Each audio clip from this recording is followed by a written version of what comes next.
Behind every fortune and every failure stands an unseen planet. When you align with it, your life becomes a river of gold. When you resist it, your life becomes a desert of debt. I speak the law of that planet now. I will show you how to step into this secret orbit of abundance. You will see why money resists you when you chase it, and why it runs to you when you speak with power. You will learn how to break the chains of fear and command the planet that governs your prosperity. Stay with me, for in this teaching lies the difference between a lifetime of struggle and a lifetime of divine supply. You may have worked for years, prayed for relief, or tried every scheme the world offered. Still, money slips away, bills pile high, and freedom feels far, the world says. That is life. I say it is bondage to false law. For there is a higher law, a planet hidden from most eyes, that turns lack into plenty, debt into surplus, despair into joy. I have seen men at the brink of ruin lifted in a day when they learned this law. I have seen women with nothing but faith call forth riches beyond their asking. This law is simple, but few walk in it. Today, I will place it in your hands. In this lesson, I will take you step by step through the orbit of this secret planet. You will see the exact words that magnetize money. You will see how doubt, fear, and idle speech cast you out of its flow. You will see why your past efforts failed, and how one shift can open floodgates no man can shut. Along the way, I will reveal stories of those who aligned with this planet and saw miracles of supply, so that you, too, may recognize the signs and claim your own demonstration. And before we close, I will give you words of power to speak tonight, words that will set this planet moving for you before you rise again tomorrow. Most people think money comes from their job, from their toil, or from the economy. But I tell you this. Money circles back to you from your own words, just as surely as the moon circles the earth. Here's something most people completely miss. The tongue is a planet. Every word you speak goes out in orbit and returns to you, carrying its own harvest. If you speak fear, fear returns. If you speak lack, lack returns. If you speak riches, riches return. You don't escape the orbit of your words, for your world is built by the very sentences you release. I've met people who laughed at this law until they saw the results in their own lives. A woman once came to me in tears. She had once lived in comfort, with a fine home, servants, and abundance. But now she lived in a cramped room with only a trunk for her belongings. I asked her, "How did you get here?" She said, "Oh, for years I was sick and tired of managing my house. I used to say over and over, 'I wish I lived in a trunk.' And so it was." Her words traveled out like a planet and returned with their own orbit of proof. She had spoken herself into that trunk. Let me tell you another case. There was a woman of great wealth who always joked about getting ready for the poorhouse. She thought it was harmless humor. But the subconscious has no sense of humor, and her words were obeyed to the letter. In time, her fortune slipped away, her riches melted, and she found herself facing real lack. Do you see how faithful the orbit of words is? You can't play with them, for they are law. Now perhaps you're wondering, but Florence, if every careless word comes back, what hope do I have? I've spoken so much doubt in my life. I tell you this, you can break the orbit. You can command new words and set new planets in motion. You can say now, "I smash every untrue record in my subconscious. I now make new and perfect records through the Christ within records of health, wealth, love, and perfect self-expression." Speak it aloud, with power, and the old orbit loses its pull. So I ask you, what have you been speaking into your inner world? Have you been saying, "I never have enough, I can't keep money, I always struggle"? If so, you're only watching your own orbit return, but you can change it today. Your words are magnetic fields, your phrases are planets, and they must obey their creator you. And here's what's most exciting. This law is no respecter of persons. If it worked to bring lack, it works equally to bring abundance. The very tongue that called in poverty can just as easily call in plenty. The orbit does not change, it is always faithful, but the words you release can be changed at any moment. That's why I say, don't curse your finances, don't curse your bills, don't curse your job. Bless them. Send words of increase into orbit and watch them return to you with their harvest. I'll tell you plainly, the world is filled with people joking themselves into failure, complaining themselves into sickness, and gossiping themselves into debt. But there are also those who have learned this secret planet, the planet of words, and they have spoken themselves into fortune, health, and joy. And you too can step into that orbit now. Now that you see how every word circles back, you may ask, what is it that gives words their power? Why do they always return? The answer lies in imagination. It is imagination that pulls substance into form, just as gravity pulls the planets in their paths. And I'll show you exactly how that works. Most people wander through life blind to the pictures they carry in their own minds, and yet those very pictures are the unseen gravity that holds their entire world together, drawing into form the exact experiences they have secretly entertained. What I am about to share may seem strange at first, but it is the very key to understanding why money flows easily to some and continually escapes the grasp of others. The imagination is the great magnet, the unseen law of attraction that never sleeps, and whatever you hold therewith, feeling, whether good or evil, must sooner or later appear on your path. I once knew a man who feared a certain disease. It was rare, difficult to contract, and yet he studied it, read about it, imagined it, and pictured himself afflicted until his body obeyed the picture in his mind. In the end, the disease appeared, and he died, not because it was common, but because his imagination had gravity more faithful than the stars. Can you see the lesson? You cannot hold a picture in mind without drawing it into orbit. Whether it is sickness or supply, sorrow or success, your imagination is the force that gives it weight and brings it into your world. So I ask you, what pictures are you carrying? When you think of money, do you see bills piling up, debts chasing you, opportunities slipping away? Or do you see a stream of gold, accounts overflowing, unexpected channels opening in perfect ways? The subconscious is simply power without direction, and it takes its orders from imagination. That is why I call imagination the scissors of the mind. It cuts out the pattern, and the subconscious obeys. If you cut the pattern of lack, lack must come. If you cut the pattern of abundance, abundance must appear. The law does not fail. I once had a woman who, as a little girl, loved to pretend that she was a widow. She dressed in black, wore a long veil, and amused others with her play acting. The picture imprinted itself on her subconscious.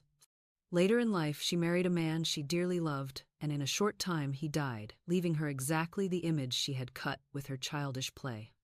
She did not know she was playing with the most powerful instrument in the universe, her imagination. That is why I warn you, do not trifle with mental pictures. The subconscious does not laugh, it does not play. It only fulfills the image impressed upon it. But here is the good news. The same power that draws destruction will just as faithfully draw every righteous desire of your heart. I have seen those who set their imagination only on good, on health, wealth, love, and right work, and they brought into their lives every perfect pattern. The imagination is your personal creative studio. What are you painting upon its canvas? Every picture carries gravity. Every image has weight. You cannot escape your own creations. So when you rise in the morning, set your pictures high. See yourself walking in freedom. See your purse bulging with plenty. See your work as joyous and divinely paid. Refuse to picture delay, sickness, or loss. For if you give them space in your imagination, they will grow roots and cling to you like iron. Instead, train your inner sight to see only the good. For as surely as the planets circle the sun, what you see within will circle back to you without. Now that you see imagination as the gravity that shapes your orbit, you may ask, but where do these pictures go once they are formed? How do they actually become my conditions? The answer lies in the subconscious, the great soil of life, the silent power that grows whatever seed you plant within it. Let me show you how this soil works, and how you can direct it to grow only good. Here is something most people never stop to consider. The subconscious mind is simply power without direction. A mighty soil that receives every seed you plant, and it does not argue, it does not question, it does not weigh or measure. It only brings forth in exact detail whatever has been impressed upon it. You may think of it as a field lying open day and night, never resting, never refusing, always ready to germinate whatever is cast upon it. If you sow thorns, you reap thorns. If you sow wheat, you reap wheat. The soil does not say, I will give you roses, though you have planted weeds. It is law, and law never falters. I once told a woman to carefully examine the records she had been playing upon the sensitive plate of her subconscious. For every thought, every word, every mental picture is etched there, just as the voice is etched upon the phonograph disc. If a singer coughs while making the record, the cough is preserved. If he hesitates, the hesitation is preserved. And when the record is played, every sound, every mistake, every pause is faithfully repeated. So it is with us. If you have impressed failure, worry, resentment, or fear upon the subconscious, it will play them back into your world in perfect detail. And until you break the record, you must hear the same song. But thanks be to God, we are not condemned to listen forever to the old music of defeat. You may speak a word and shatter the disc, commanding that every false record return to the dust of nothingness, for it came from nothing and has no true power. I often instruct my students to say aloud, with authority, I now smash and demolish every untrue record in my subconscious mind. They shall return to the dust heap of their native nothingness, for they came from my own vain imaginings. I now make new and perfect records through the Christ within the records of health, wealth, love, and perfect self-expression. And when this is said with conviction, something breaks in the unseen, and new songs begin to play. Now let me ask you, have you been listening to the same weary record over and over again? Have you noticed the same disappointments repeating, the same losses circling, the same relationships souring in the same way? Do not blame fate, do not blame God, do not even blame others. Look within. The soil has only grown the seed you yourself cast into it. If you do not like the harvest, change the seed. If you are tired of poverty, stop planting words of want. If you are weary of delay, stop planting pictures of failure. Remember, the subconscious is not your enemy, it is your servant. It is waiting, even now, for your next command. One of the greatest discoveries you can make is this. There is always a silent listener at your side, your subconscious mind. Every idle word, every faint wish, every dread you secretly entertain, it gathers, it preserves, and it brings to life. Therefore I tell you, watch your words, watch your imaginings, for you are sowing constantly, and the field never sleeps, and I assure you, the harvest will be as abundant as the seed. So from this day, speak only that which you desire to see. Do not tell people about your illnesses if you want health. Do not complain of your bills if you want abundance. Do not repeat the gossip of failure if you long for success. Plant only that which you wish to reap, and the soil will not fail you, for the subconscious is faithful beyond measure. And now we arrive at the most practical part of all the planet itself, the very tongue, the spoken word, that swings your entire orbit of money. You will see that your words are not empty sounds, but living commands, and when you speak, the universe itself obeys. Let me show you how your tongue is the secret planet that controls the flow of your fortune. And now I tell you the greatest secret of this hidden planet. It is your own tongue, your spoken word, your voice that cuts through the unseen and sets entire worlds in motion. The scriptures declare it with unmistakable clarity. Death and life are in the power of the tongue, not in money, not in chance, not in toil, but in the tongue. Every word you release is a decree, every phrase a law, every sentence a planet hurled into its orbit, destined to return to you bearing the exact harvest of its seed. And most people, in their ignorance, speak themselves into bondage. They curse their finances, they belittle their opportunities, they gossip, lack, and disease into existence, and then they wonder why their lives echo with poverty, why their bodies grow weak, why their days fill with delay and obstruction. They do not know they are only reaping what they themselves have spoken. But the same power that condemns can just as surely justify. The same tongue that called in failure can call in success. The same lips that spoke want can speak abundance. For your word is your wand, and when you wave it in faith, the wilderness rejoices and blossoms as the rose. I once treated a woman who came to me with only $2 to her name. She was trembling, she was weary, she did not see a way out. And I said to her, "We will bless these $2, and we will know that they are the magic purse of the Spirit. It can never be depleted. As money goes out, immediately money comes in, under grace, in perfect ways." And I spoke the picture aloud. I see it crammed, jammed, pressed down, and running over with bills, with checks, with gold and silver. And the woman was so filled with faith she gave me one of those dollars as a love offering. Not long after, she received $6,000 as a gift. Her fear was broken, her orbit shifted, and the secret planet of her tongue swung her into riches she could not have planned. Now I ask you, what words have you been loosing upon your life? Do you say, I am always broke, nothing ever works for me, I can't get ahead? If so, do not be surprised when the orbit of those words returns and proves you right. But you can just as easily declare, I am now linked with an endless golden stream of prosperity which comes to me under grace in perfect ways. My supply is immediate and inexhaustible. I see doors opening, I see channels free, I see every debt dissolved. Say it until the words burn in your bones. Say it until your subconscious obeys. Say it until you feel yourself already walking in the promised land. For the universe always answers to the tongue that speaks with faith. I remember being at sea one morning, when the fog was so thick the horns were blowing without cease. There was no sign of clearing. And a woman, filled with truth, declared, There are no fogs in divine mind. Let the fog be lifted. I give thanks for the Sunday. And soon the fog rolled away and the sun burst forth in glory. Now what lifted the fog? Was it chance? Was it luck? Was it accident? No, it was the words spoken with authority, the tongue acting as the planet, commanding the elements to obey. And if fog obeys, if seas obey, if the weather itself obeys, shall not money obey, shall not opportunity obey, shall not every door swing wide when you speak the word of truth? So from this day, be conscious of the planets you are setting into orbit with every conversation. Refuse idle talk of sickness and lack. Refuse the jest that carries the sting of fear. Refuse the complaint that engraves lack into your soul. Instead, train your tongue to utter only life, only increase, only praise, only abundance. For when your word aligns with the divine law, it cannot return void. It must prosper in the thing whereunto it is sent. And when you know this, you will no longer fear money or circumstances, for you will know the secret planet of supply moves at your command, and your world will become a harvest of your own declarations. You now see the planet revealed. It is your word, your imagination, your subconscious, your tongue. But how do you step into its orbit?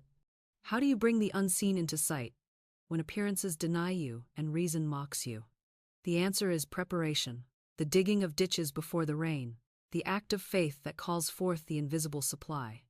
Let us move now into that law, and I will show you how to prepare for the flood of abundance long before the first drop of rain appears. Here is a truth that overturns the whole world's thinking. You must act as though the wealth is already yours before it comes into sight. For faith is not waiting until the money is in hand.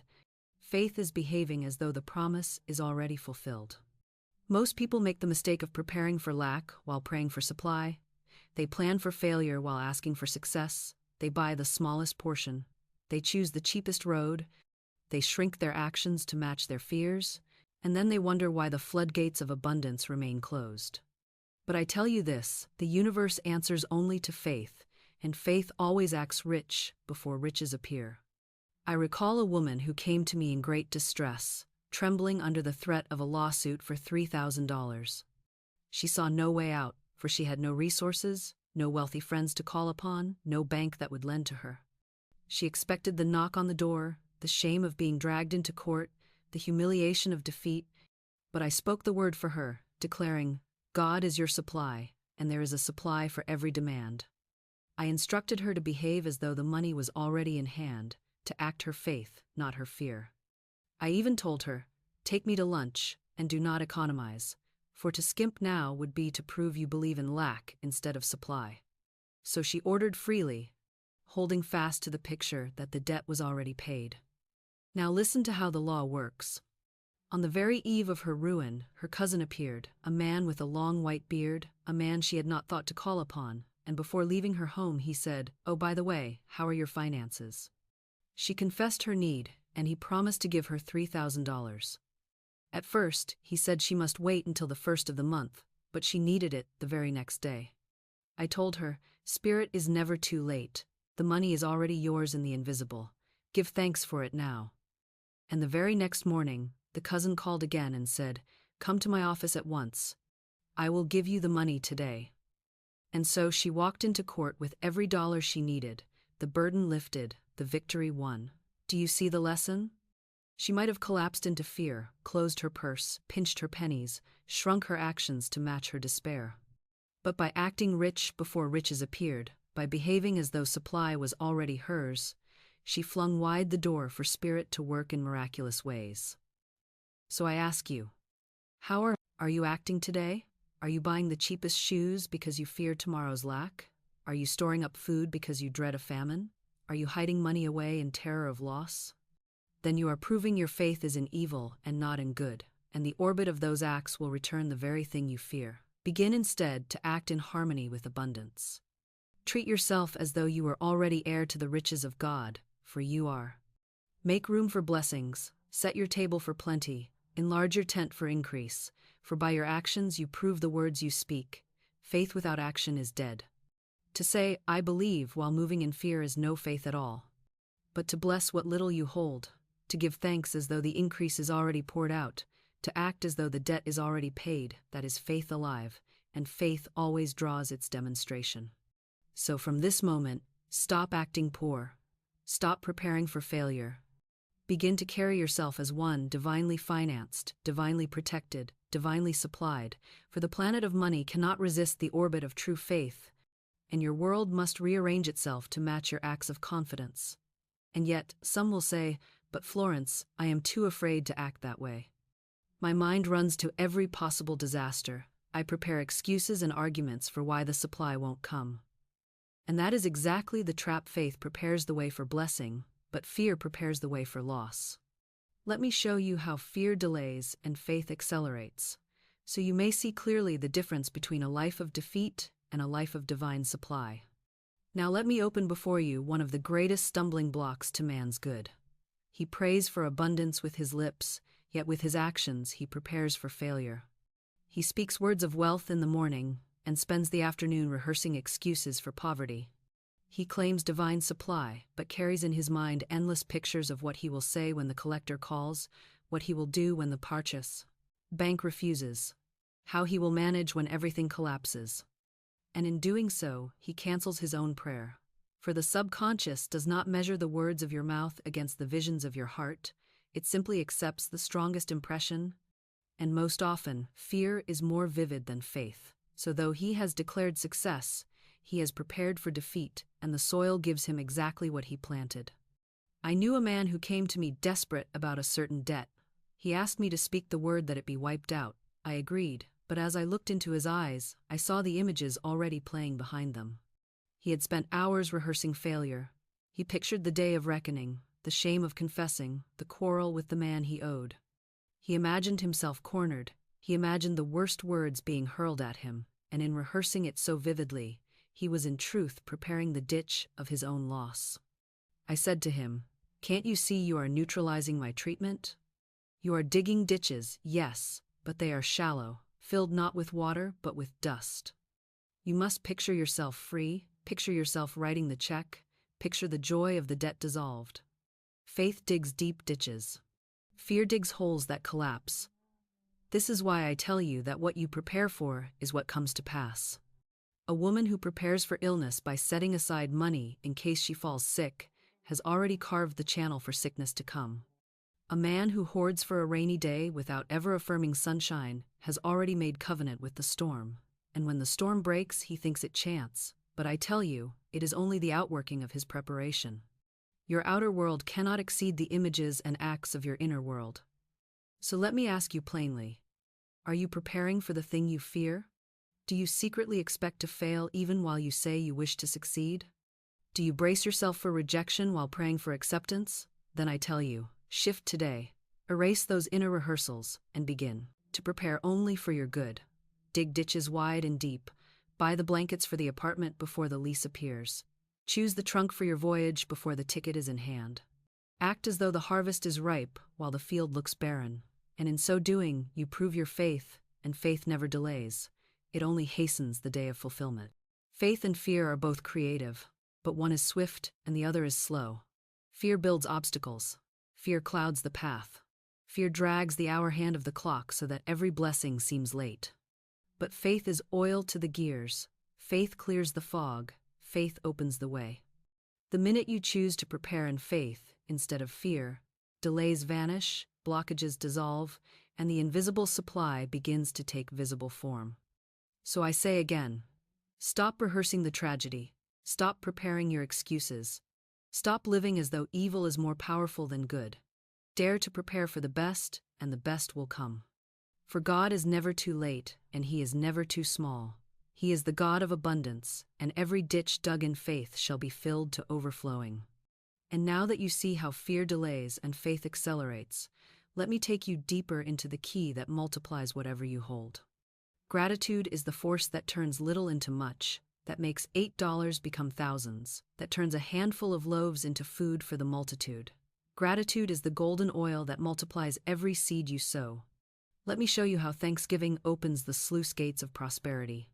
There is a law so simple, so overlooked, that when I speak it, men smile as though it were too small a thing. Yet it is the very lever that moves mountains. It is the force that multiplies every seed. It is the hidden key that unlocks the storehouses of supply, and that law is gratitude. Gratitude is the voice of faith. It is the song of the soul that knows its good is certain. It is the fragrance of a heart that already sees the harvest while the field still looks empty. Most people wait until they see the blessing before they give thanks, but in truth, it is the thanks that brings the blessing. For when you bless what little you have, you prove to infinite intelligence that you know the source is endless. And when you complain over your portion, you shut the very gates that would have poured out abundance. I remember one summer's day when a woman came to me faint, weary, dejected, with only $8 to her name. She looked at that small sum as a sentence of doom, as though life had shrunk her to poverty's corner. But I said to her, "Good, we will bless the $8 and multiply them as Jesus Christ multiplied the loaves and the fishes, for every man has the power to bless and to multiply, to heal and to prosper." I spoke aloud. Infinite Spirit, open the way for great abundance for this woman. She is an irresistible magnet for all that belongs to her by divine right. I told her to repeat it continually and to be thankful as though the flood of supply was already pouring. She obeyed. She followed her intuition home, and through the linking of friends and the opening of unexpected channels, she received thousands of dollars in the most miraculous way. And she often said to me after, "Tell people about the woman who came to you with $8 and a hunch. Do you see it? Gratitude multiplied the little she held. It lifted her from despair into expectancy, from expectancy into magnetism, and from magnetism into manifestation. She did not curse her $8, she blessed them, and blessing turned them into thousands. The law works without fail. What you bless increases, what you curse withers. If you bless your work, it prospers. If you bless your home, it shines. If you bless your money, it multiplies. But if you despise your work, complain of your home, grumble over your money, you choke the channel and the flow dwindles. So let me ask you, when you open your purse and see only a little, do you sigh and say, "This is not enough"? Or do you bless it and declare, "I see you multiplying, I see you growing, I see you becoming a river of plenty"? Your attitude decides your harvest. Gratitude is faith's perfume, and God Himself inhales it and pours out more.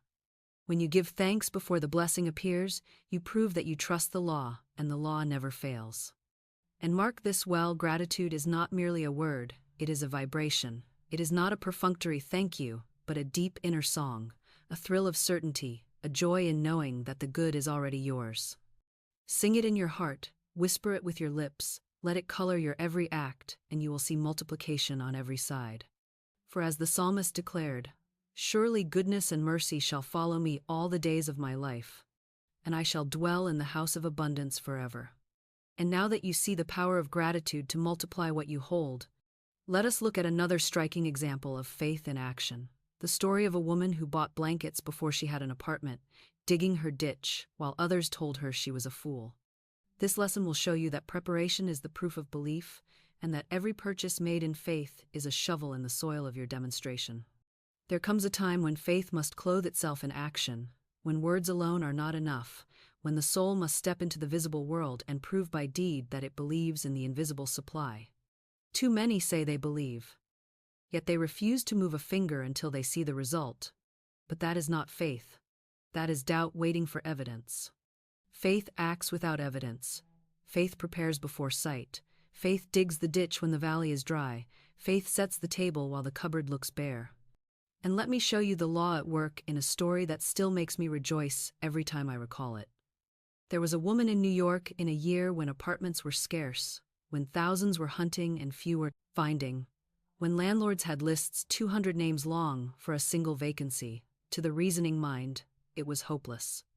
Friends pitied her, saying, "Isn't it too bad? You'll have to store your furniture and live in a hotel." But she refused the suggestion of lack. She said instead, "You needn't feel sorry for me. I am a Superman, and I will get an apartment." She came to me and we spoke the word together. Infinite Spirit, open the way for the right apartment. She knew there was a supply for every demand. She knew that one with God is a majority. Soon after, she thought of buying new blankets. Immediately the tempter whispered, "Don't buy them. Perhaps you won't get an apartment after all, and you'll have no use for them." But she caught the lie and answered back, "I will dig my ditches by buying the blankets." She acted as though the apartment was already hers, as though the bed was already waiting, as though the home was already prepared. And not long after, she found an apartment, and though 200 others had applied, it was given to her. Her blankets were the token of her faith, and the law responded by filling her ditch with overflowing water. Can you see how simple and how strong this law is? The world calls it foolishness to prepare before the evidence, but I tell you, it is the highest wisdom.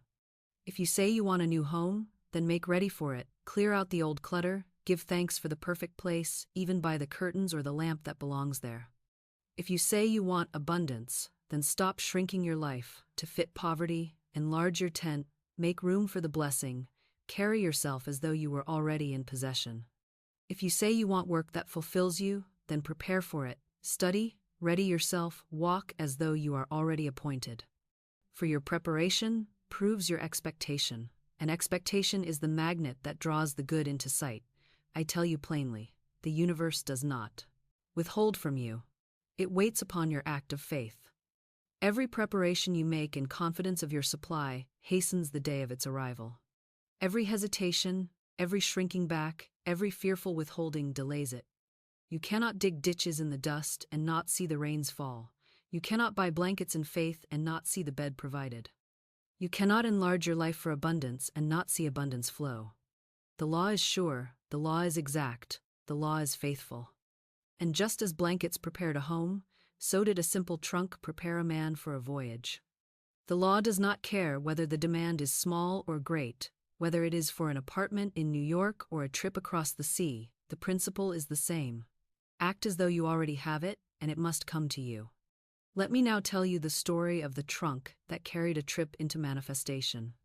Now I will tell you of a man whose longing was to travel abroad, to see new lands, to walk the streets of Europe, to breathe the air of the sea.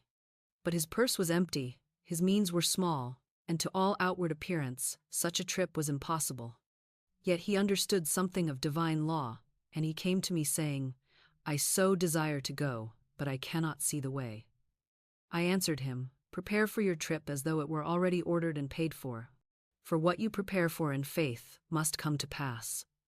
Faith is not hoping, faith is not wishing, faith is knowing, and knowing always expresses itself in action. He believed my word. He went out and bought a trunk, not a small, miserable trunk, but a gay and happy one with a red band about its waist, a trunk that seemed to laugh with anticipation of travel. And every time he looked at it, his heart leaped, for the trunk itself preached to him, "Your trip is certain, your voyage is prepared, your passage is secured." And what followed was nothing short of miraculous.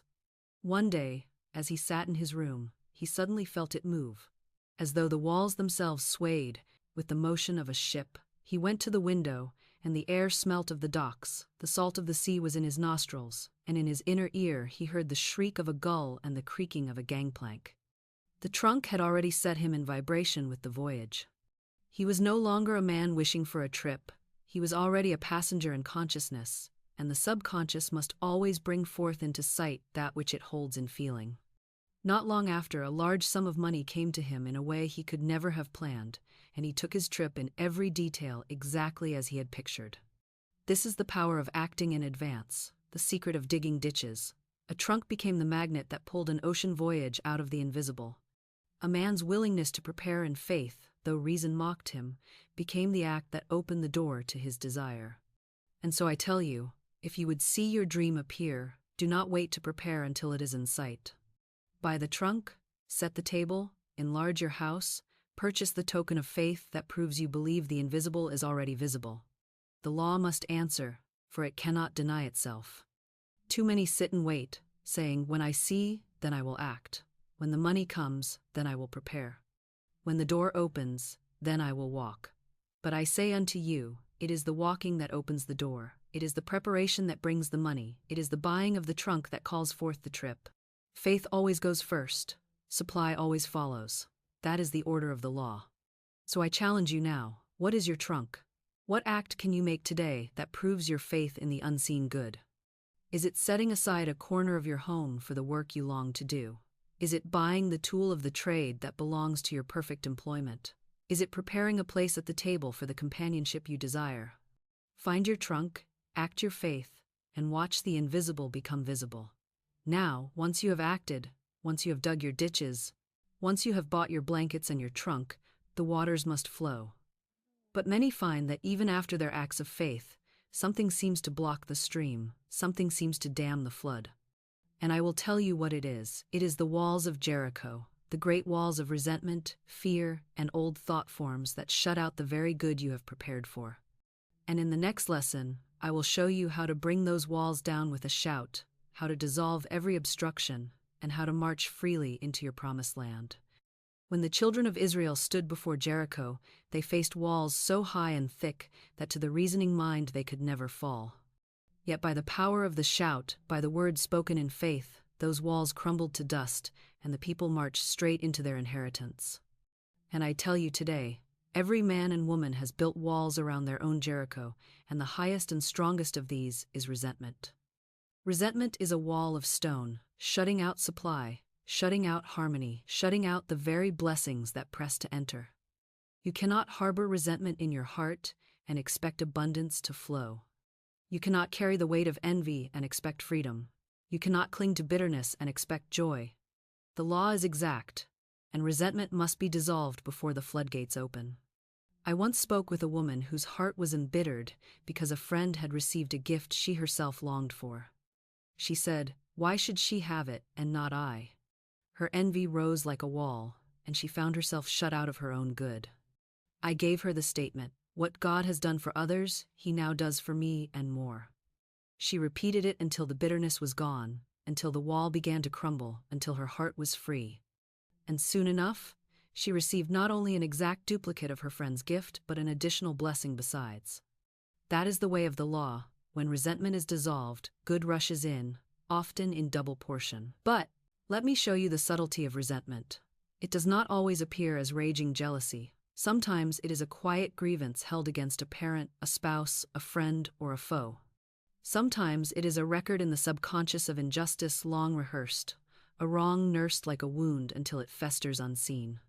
And though years pass, the wall stands, blocking health, blocking wealth, blocking happiness. The person prays and wonders why nothing happens, but prayer cannot pierce resentment. The wall must first come down. So I ask you, whom do you resent? Is there someone whose success you secretly envy? Is there someone you believe has blocked your path? Is there a memory you replay that fills you with bitterness? Then that is your Jericho, and until the wall falls, your good cannot flow.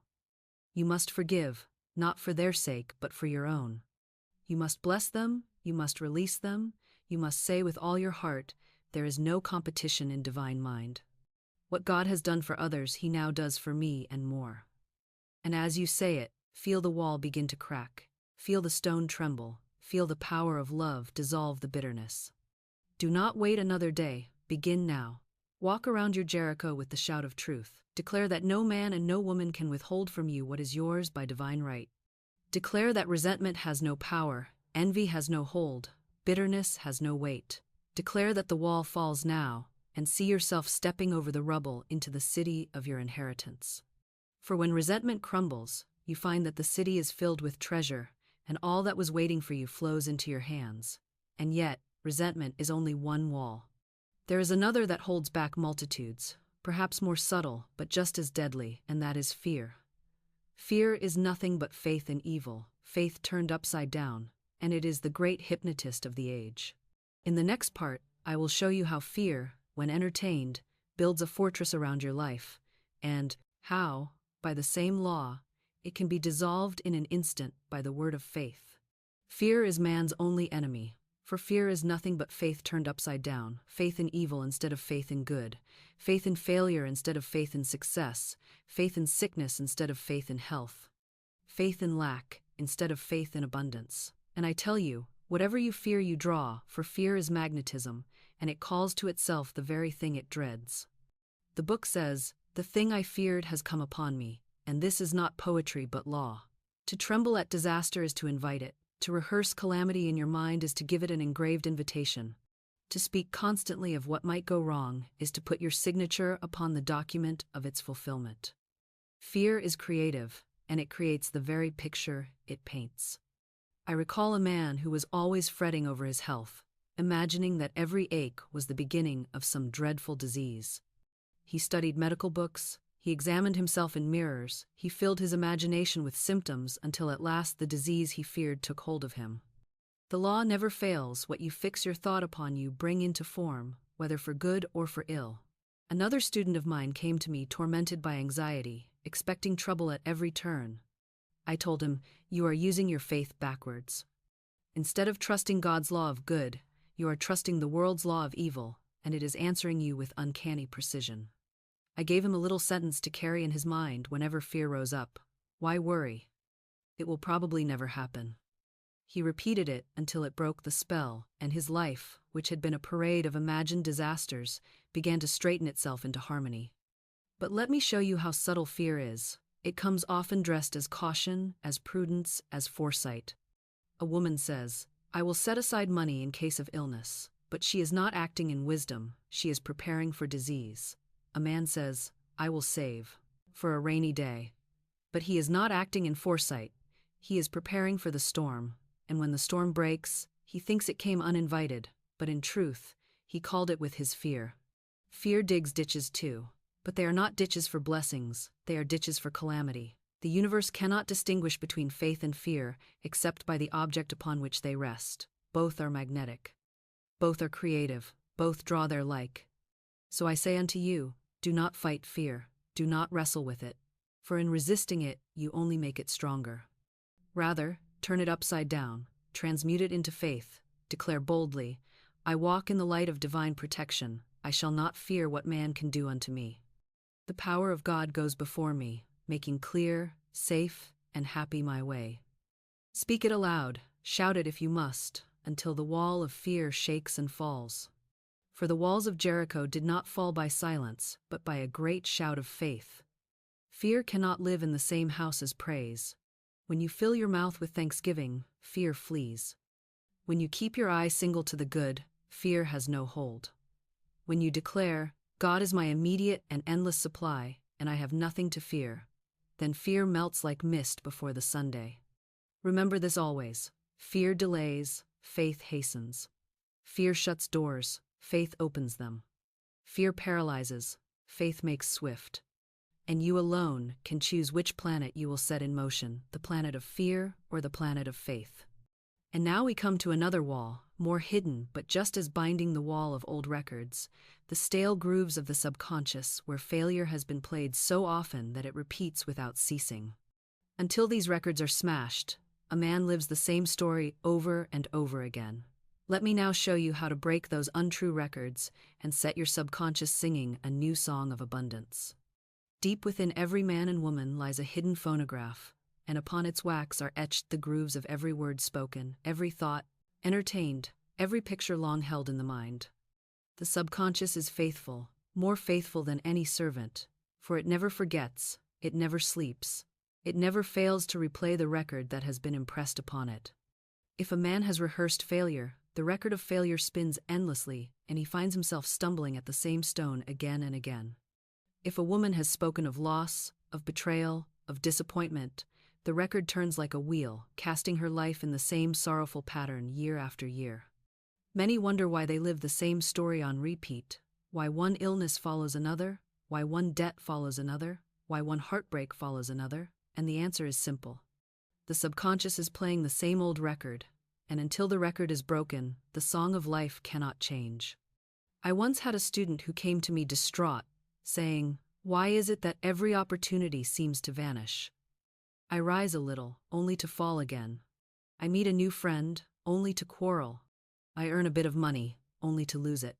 As she spoke, I heard the old record spinning. She had told this story so many times, she had impressed it upon her subconscious, and it obeyed like a dutiful servant.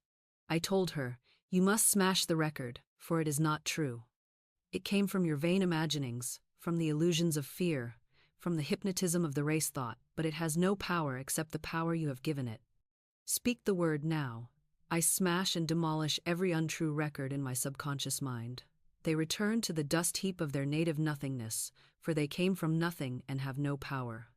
I now make new and perfect records through the Christ, within the records of health, wealth, love, and perfect self-expression. She repeated it faithfully, day after day, and soon the needle lifted from the old groove, and a new song began to play. Her life shifted, new opportunities appeared, money flowed in steady channels, friendships blossomed, and she laughed, saying, "I did not know I was living in a phonograph, but thank God the record has changed." Do you see, then, how crucial it is to guard the records you make? Every idle word, every gloomy prophecy, every complaint cuts a groove upon the plate of the subconscious, and the subconscious plays it back with exact fidelity. If you say, "Nothing ever works for me," then nothing will. If you say, "I always fall ill in the winter," then so you shall. If you say, "Money never stays with me," then money will vanish. But if you choose to speak only the words of truth, only the words of abundance, only the words of health and joy, then you etch new grooves, and the music of your life will be transformed. So I challenge you now, break every bad record. Do not cherish them, do not replay them, do not keep them for sentimental reasons. Smash them boldly with the spoken word of truth. Say aloud, "I erase, I demolish, I shatter every false record. They vanish as mist before the Sunday." And then, just as boldly, begin to play the new records. I am divinely supplied. I am strong and radiant with health. I am loved with an everlasting love. I walk in my perfect self-expression, and all doors are open to me. Play them until the subconscious knows no other song, until your life rings with new harmonies, until people say, "What has happened?" Everything about you has changed, for in truth, the only thing that changed was the record. And now, having seen how resentment builds a wall, how fear digs a ditch for calamity, how old records spin out the same weary story, we come to the final act of deliverance, the shout. Just as the Israelites shouted before Jericho, so too must you raise your voice and proclaim the word of truth, for the shout of faith has power to shake the very foundations of limitation and bring every wall down flat. Let me show you how to shout your way into your promised land. There are times when a quiet prayer will not suffice, when a whispered, "The word is too faint," when the stronghold of error has stood so long and so heavy that it must be shaken to its very foundation by the trumpet blast of truth. And this is why the story of Jericho has come down through the ages, for it is not merely the tale of an ancient city, it is the pattern of every man's life. The Israelites circled those walls once each day, saying nothing, only holding the faith, and then on the seventh day they shouted with a great shout, and the walls fell down flat. And I tell you, that is the law in action, silent expectancy followed by the word of power, and no barrier can stand against it. I have told my students many times, you can dissolve obstacles with a whisper if you truly believe, but there are seasons when your whole being must rise and proclaim aloud the truth with such force that the very atoms of the air are stirred. Words are not idle, they are living currents of energy, radioactive forces that penetrate matter, dissolve obstructions, and reorder circumstances. When you speak them with fire, when you shout them with conviction, they carry the vibration of thunder, and no wall, no debt, no sickness, no resentment, no fear can withstand them. One woman came to me paralyzed by delay. Everywhere she turned, doors were shut. She had prepared, she had prayed, she had believed, yet still she felt blocked. I told her, "You must shout your way through. Stand up and declare. The walls of lack and delay now crumble away, and I enter my promised land under grace. In perfect ways. Speak it as though you see the walls falling before you." She did, and as she spoke the words her whole body thrilled with power. She saw in her mind's eye the wall collapse, And within days, the demonstration came, doors swung open, obstacles vanished, and her supply flowed freely. Perhaps you too have walked around the walls of your Jericho, circling in silence, holding the vision but wondering why nothing changes. I tell you, the time has come to shout. Lift up your voice, speak with authority. Say, "Be thou removed, and be thou cast into the sea," and do not doubt in your heart. The shout is not noise, it is the vibration of certainty. It is not pleading, it is proclamation. It is not asking, it is commanding. And when you shout with faith, the subconscious hears, the universe obeys, and the walls fall. So do not be timid, do not be ashamed to raise your voice. Stand in your room, stand in your office, stand wherever you are, and declare aloud the words of truth. For as surely as the trumpet blast leveled Jericho, your word will level every wall that bars your good. And once the dust has settled, you will find yourself stepping into the city of your inheritance, taking possession of riches, opportunities, friendships, and freedoms that were waiting all along, just on the other side of the wall. Now, when the walls have fallen and the land lies open, a new question arises. How shall I walk in it without losing my way? How shall I discern which door to enter, which road to take, which opportunity is truly mine? For the world is full of voices, and many lead to delay or confusion. But there is a compass more faithful than the stars, a guide more certain than reason, a planet within you that always points to your true north, and that compass is intuition. Let me show you how to follow it, and you will never lose your path again. When the walls have fallen and the land lies open before you, the question is no longer, "Can I enter?" but rather, "Which way shall I go?" For there are many roads, many doors, many voices clamoring for your attention, and if you listen only to reason, you will soon be led into confusion, delay, and detour. Reason is a faithful servant but a blind guide, for it can only calculate with the scraps of the past, it can only measure with the yardstick of appearances, it can only analyze what has already been seen. But intuition, intuition is the voice of God. Within, the still small voice that speaks from the infinite, the whisper that says, "This is the way, walk ye in it." And when you obey that voice, you find yourself at the right place, at the right time, meeting the right people, receiving the right supply, as naturally and as surely as the river finds the sea. I remember a businessman who came to me frantic over a loan he had to secure. He had applied at the bank, but he feared rejection, and reason told him to give up, to retreat, to abandon his plan. But as he walked down the street, something within whispered, "Turn back." He resisted at first, thinking, "It is useless, they have already said no." Yet the voice persisted, "Go back now." He obeyed, and just as he entered, the officer who had earlier refused him had received fresh instructions, and the loan was granted without delay. Had he listened to reason, he would have walked away empty-handed. By listening to intuition, he walked into his demonstration. You see, intuition is never anxious, never hurried, never confused. It speaks in quiet certainty, a gentle nudge, a sudden knowing, a hunch that refuses to leave. It is the language of the spirit, and it is always right. Reason says, "You cannot afford it, you cannot do it, you will fail." But intuition says, "All things are possible under grace." Reason says, "There is no way."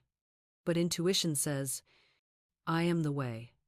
And when you learn to distinguish the two, when you silence the clamor of fear and listen to the still small voice, you discover a compass more accurate than all the maps of men. Do not despise the little leads. A sudden thought to take a different street, to speak to a stranger, to look again at an opportunity, may seem small, but in those small things are hidden the great demonstrations. Spirit is not bound to the thunder and the earthquake. Often it speaks in the whisper of a hunch. And if you train yourself to obey instantly, without argument, without delay, you will see doors open that reason would never have dreamed. So I tell you now, intuition is your divine North Star. It points unerringly to your good. It is the guardian angel that never slumbers, the watchman at the gate who sees danger before it comes, the invisible friend who knows the road. Train yourself to listen, practice in small matters, and soon you will trust it in great ones. Say each day, "I am divinely sensitive to my intuitive leads, and I follow them without hesitation, for they are the voice of God guiding my path. Speak it until it becomes your nature, and you will walk in safety, in supply, in perfect timing, all the days of your life. And now that you see intuition as the voice above reason, let us go further and see how obedience to that voice opens doors no man can shut. For it is one thing to hear intuition, and quite another to follow it, and many miss their blessing because they hesitate, they argue, they delay. In the next part, I will show you how obedience unlocks doors and carries you swiftly into your good. It is not enough to hear the whisper of intuition, you must obey it, for the blessing is never in the hearing alone, but in the doing.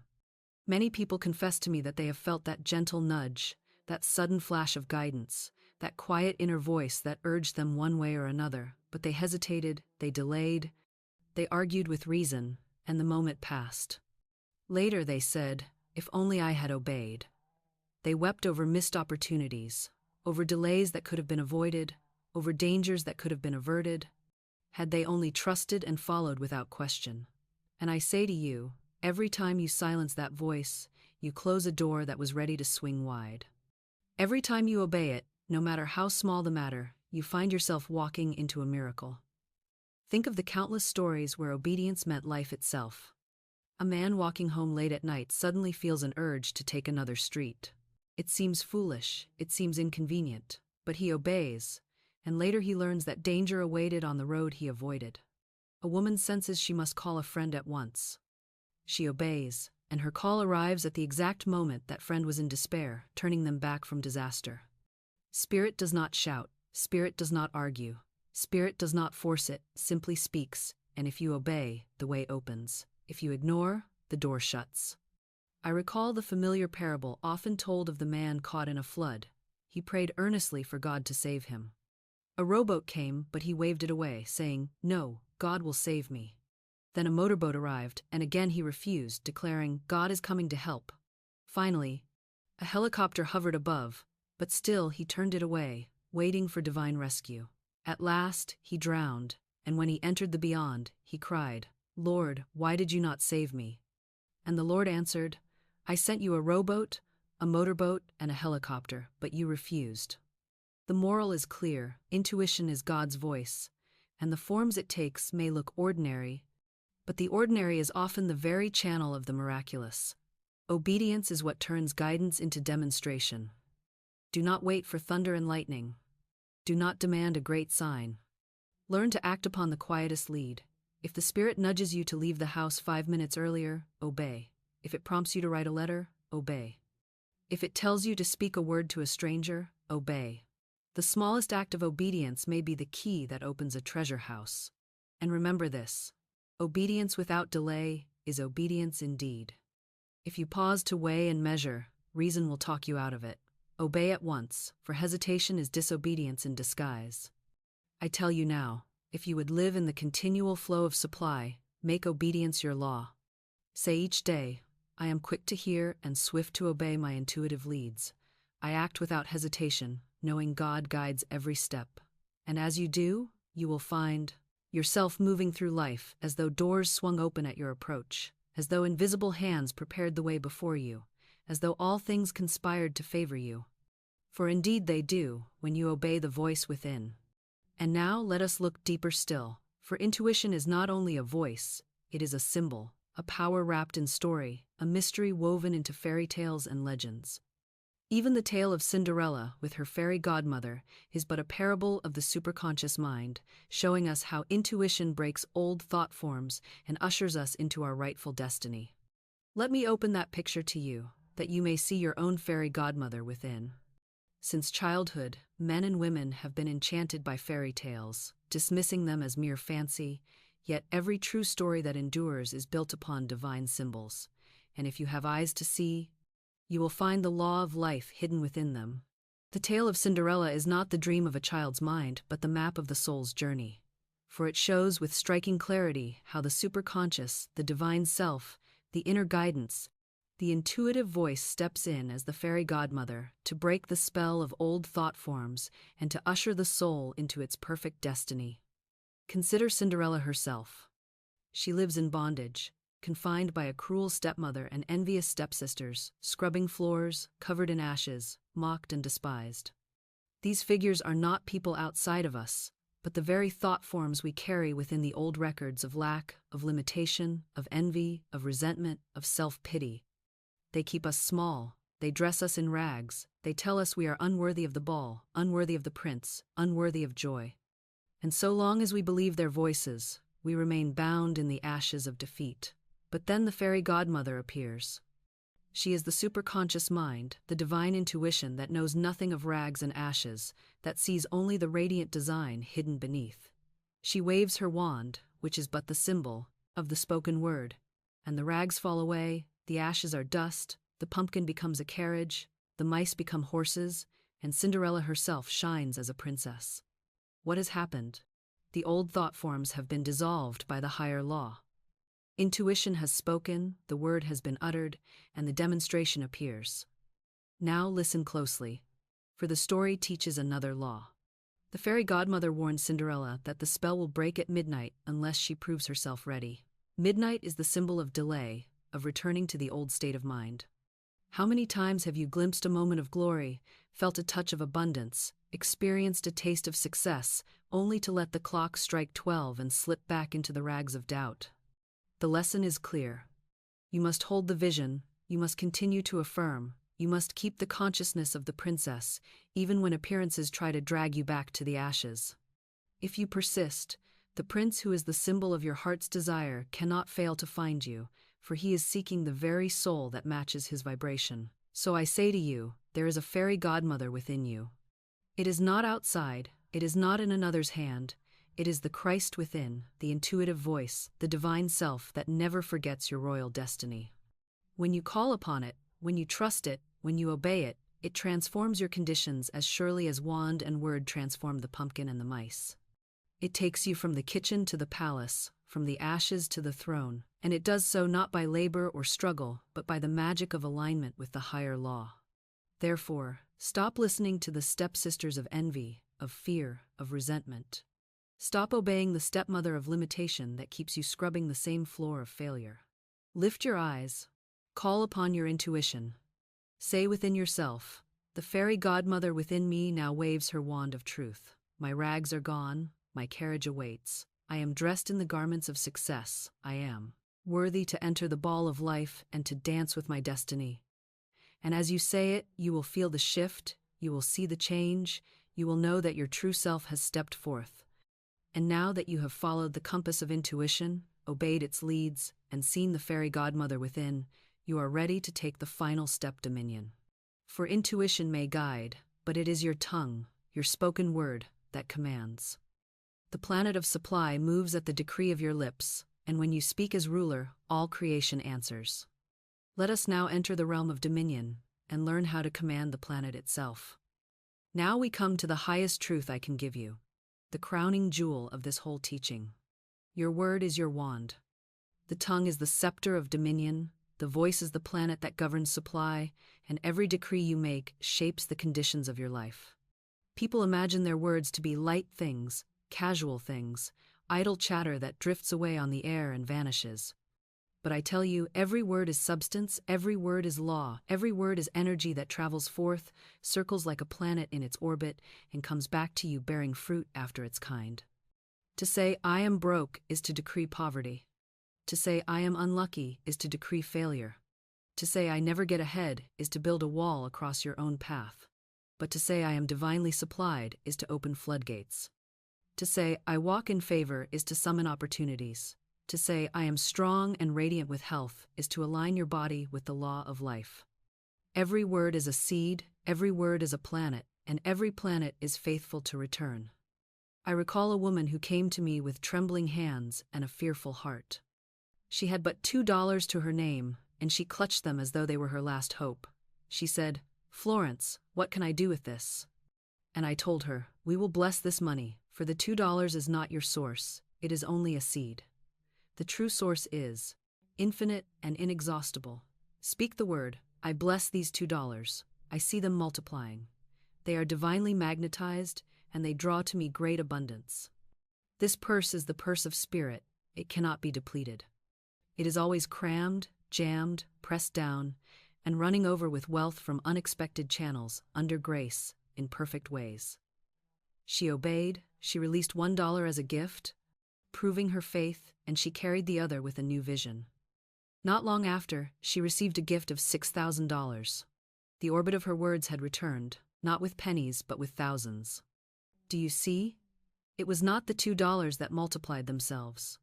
It was the words spoken over them, the decree of faith that charged them with divine magnetism. Words are containers of power. They carry the vibration of your belief, and the universe obeys their command. That is why the Master said, "By thy words thou shalt be justified, and by thy words thou shalt be condemned." He did not say by thy labor or by thy struggle. He said by thy words, for the word is the wand that works the miracle. So I say to you, be careful with your words, for they are never idle.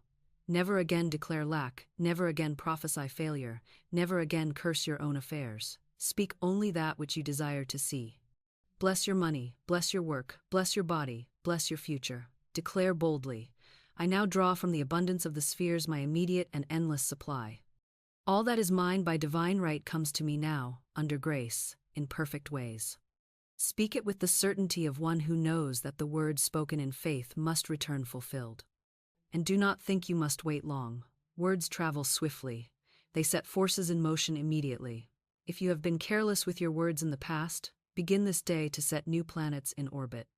Begin to speak life, speak plenty, speak joy, and watch as the old orbits of lack and limitation lose their power.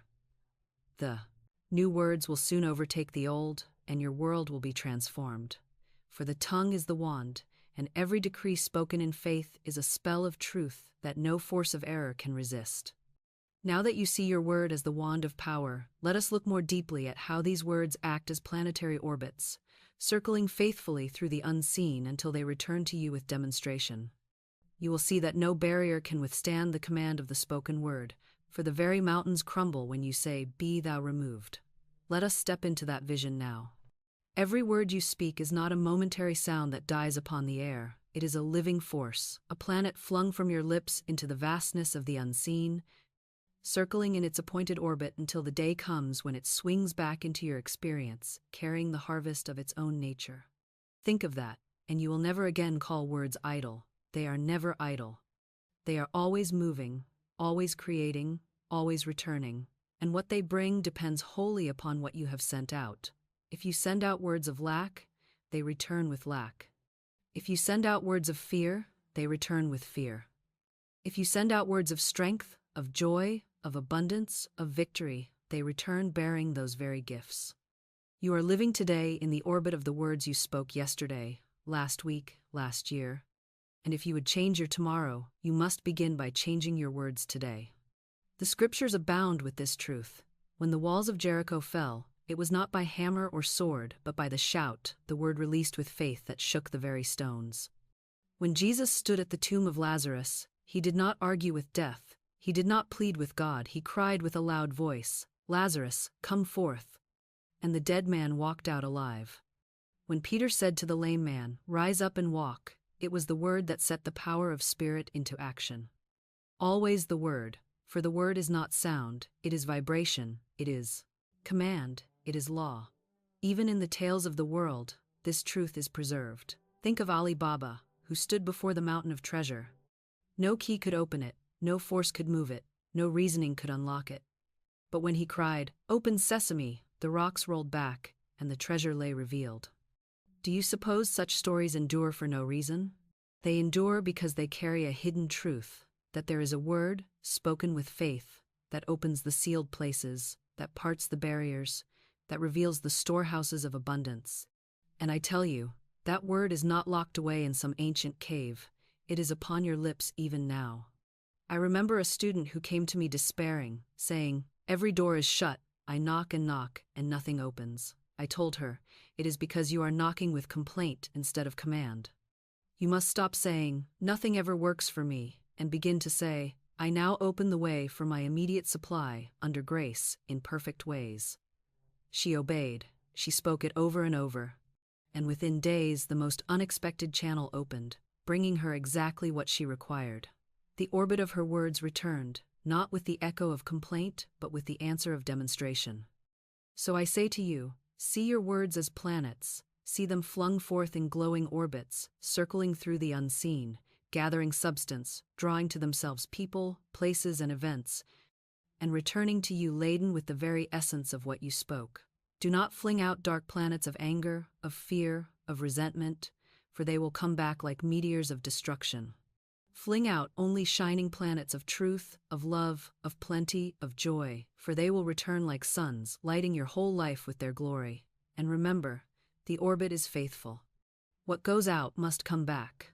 Therefore, guard your tongue as you would guard your fortune, for in truth it is your fortune. Now let us go further still, for if your words are planets, then affirmations are there. Royal decrees, the spoken laws that shape entire worlds. And I will give you the very affirmations that have broken chains, dissolved debts, multiplied money, and opened doors that no man could shut. These are not idle phrases, but commands of dominion, and when you speak them, the universe bows to obey. When a king sits upon his throne, he does not plead with his subjects, he does not wring his hands or beg them to obey. He issues a decree, and the decree is law. So it is with you, child of the Most High. You are heir to divine dominion, and your throne is the consciousness of truth, your scepter is the tongue, and your decrees are the affirmations you speak. They are not mere phrases, not hollow words, not weak repetitions. They are living laws. They are commands sent forth into the unseen, and the universe hastens to fulfill them. When you affirm, you are not asking, you are ruling. You are not pleading, you are proclaiming. You are not hoping, you are declaring what already exists in the mind of God, and by your word you bring it into sight. I have given my students countless affirmations, and I have watched their worlds change. One who had been bound by lack spoke daily, I now draw from the abundance of the spheres my immediate supply. All channels are free, all doors are open. Infinite Spirit is never too late, never too soon, but always on time. She spoke it with faith, and soon her finances shifted. Unexpected checks arrived, opportunities opened, and the sense of want vanished. Another, who was hemmed in by delay, proclaimed, the walls of lack and delay now crumble away, and I enter my promised land under grace, in perfect ways. She saw in her inner vision the walls falling flat, and within days her demonstration came. You may say, but Florence, I have spoken affirmations and nothing happened. I tell you, it is not the words alone, but the spirit with which they are spoken. A parrot may repeat a phrase 1,000 times and remain in its cage. But when a man or woman speaks with faith, with authority, with vision, with the certainty that the thing is already done, the affirmation becomes a decree, and the decree becomes a fact. Speak as one having authority, not as a beggar at the gate, but as an heir in the house. Say it until you feel it, and when you feel it, the demonstration must appear. Let me give you affirmations that carry the ring of dominion. Speak them aloud and watch the atmosphere change around you. I am now linked with an endless golden stream of prosperity, which comes to me under grace in perfect ways. I give thanks that every demand is immediately met, that every bill is paid, that every obligation is fulfilled, and that I walk in freedom and plenty. There is no competition in divine mind. What is mine by divine right cannot be taken from me, and what is not mine, I release in peace. I stand fearless, free, and abundant, for God is my supply, and my supply is sure. These are not empty words, they are laws. Speak them morning, noon, and night. Speak them when fear whispers, speak them when lack looms. Speak them until they ring truer than the voice of doubt. For as surely as the decree of a king moves armies, so does your affirmation move the unseen forces of spirit, and they will rearrange circumstances, people, and events to bring your word to pass. So take up your throne. Stop begging, stop hoping, stop wavering. Speak as ruler, affirm as heir, decree as king. For your word is your law, and your law is fulfilled the moment it is spoken in faith. And yet there is a higher secret still, for dominion is not a grim duty or a heavy burden, it is a joy. To speak the word should not feel like toil, it should feel like music. To command the law should not be dread, it should be delight. Dominion is the art of joyful command, and when you learn to play this game with gladness, life itself becomes a song of victory. Let us end this lesson there, with the secret of joy in command. There is a danger, when first learning the law of the spoken word, to treat it as though it were some stern discipline, a heavy task, a grim duty to be performed with furrowed brow and anxious spirit. But I tell you, the law is never served in heaviness. The law answers to joy, to delight, to the light step and the lifted heart. Dominion is not toil, it is play. To speak the word should not feel like dragging a burden up a hill, it should feel like striking the strings of a harp. Each affirmation is a note, and together they make a song of triumph. When you delight yourself in the Lord, the scripture says, He shall give you the desires of your heart. Why? Because delight is faith at its highest pitch. Joy is the surest evidence of belief. When you affirm with gladness, you have already received, and heaven hastens to make visible what you have claimed in song. I knew a woman who, when she first came into truth, spoke her affirmations with such solemnity, such effort, that her face grew drawn and her voice heavy. She said, "Florence, why is nothing happening?" I answered her, "Because you are making the law a drudgery when it is meant to be a game. Say it joyfully, laugh as you say it, rejoice in it as though it were already done." She obeyed. She began to speak with a light heart, clapping her hands, singing her affirmations as if they were hymns of praise. And almost at once the atmosphere around her shifted, the heavy clouds of delay broke, and her demonstration came swiftly. For the moment she made the law her joy, the law became her servant. Understand this well, sorrowful command carries little power. Fearful affirmations are powerless. But when the word is spoken with the glad certainty of a child expecting his Christmas gift, then the gates fly open. A child never doubts, he delights. He goes to bed smiling, certain of his gift. That is the spirit in which you must speak. Say, "My supply comes now, under grace, in perfect ways." And let the words thrill you, let them make you laugh, let them be as real to you as gold in your hand. Say, "The walls of lack and delay now crumble away," and picture them tumbling down as you dance over them into your promised land. The law of abundance is a game, not a grind. It is a song, not a sentence. It is a feast, not a famine. Play it with joy, and you will win every time. Treat it as drudgery, and you will weary yourself into delay. This is why I tell my students, make it fun. Write your affirmations in bright colors, sing them as you walk, laugh as you speak them. Rejoice before the blessing appears, and the blessing will come running to you. So, my beloved, take up your wand of words with gladness. Command with a smile, rule with laughter, decree with delight. For dominion is not meant to weigh you down but to lift you up. The universe loves a joyful ruler, and it will pour out its treasures upon the one who rules in song. And now you have seen the hidden planet unveiled. You have learned that your imagination is the gravity, your subconscious is the soil, your tongue is the planet, your faith digs the ditches, your shout brings down the walls, your intuition guides the way, and your affirmations are the royal decrees of dominion. Let us now gather these truths together in a closing word, so that you may leave with a clear command, a strong affirmation, and an open curiosity for what lies ahead. And so, dear listener, we have walked together along the path of the hidden planet, and the mystery has been unveiled.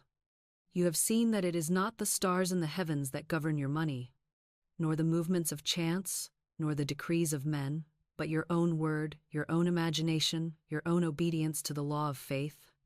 You have learned that your imagination is the gravity that pulls unseen substance into form, that your subconscious is the fertile soil which brings forth whatever seed you plant, that your tongue is the planet itself, forever setting worlds in orbit by the words you speak. You have seen that to dig your ditches is to act in faith before the rain falls, that to break the walls of Jericho is to forgive, to release, to shout the word that dissolves resentment and fear. You have seen that intuition is the compass, the still small voice guiding you through the open land, and that dominion is the crown of it all, where you command with joy, affirm with gladness, and decree with certainty. These are not theories. They are not shadows. They are living laws. And when you play this game with faith, the demonstration must appear. So now I call you to make your own declaration, here and now, with me. Speak it aloud if you can, whisper it if you must, but let it ring in your heart with the rhythm of truth. The walls of lack and delay now crumble away, and I enter my promised land, under grace, in perfect ways. I am linked with an endless golden stream of prosperity which flows to me freely, richly, joyously, and ceaselessly. I bless my world, I bless my supply, I bless my path, and I walk in abundance, health, and perfect self-expression now and forevermore. Say it as though it were already done. Rejoice as though the harvest is already in your hands. And watch how swiftly the invisible takes visible form. And as we close this lesson, I leave you with a vision of what is to come, for there is another planet, even more hidden than the one we have uncovered today. It does not govern your money alone, but your destiny itself. Few have found it, fewer still have entered its orbit, but those who do find their whole life transformed. Without it, riches turn to dust, success turns to ashes, freedom fades into bondage. But with it, everything you touch prospers. Everything you do succeeds. Every step you take leads you nearer to your perfect design.